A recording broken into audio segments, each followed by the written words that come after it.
First things first, log into the cPanel of your website.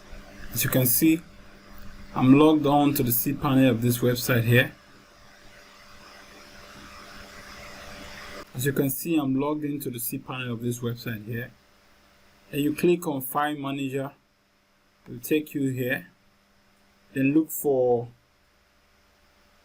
the particular domain or subdomain or add-on domain you want to redirect to your new website.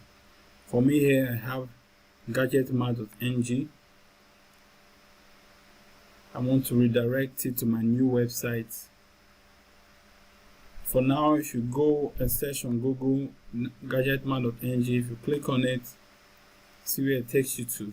I want to redirect everything so that it takes me to the new website. So what I'll need to do, I'll create a file called .htaccess file. If you don't have it like I have it here, you can simply go to File, New File, and name it .htaccess. Then you click on Create. But I already have it here, so I will no longer create it. What I will do is to click on Edit. I already have it opened before now, so I'll just go to my htaccess file. The next thing I will do is to go to where I have the code set up. I'll copy this code to redirect everything about GadgetMart to the new website. So I'll replace this with the new website domain.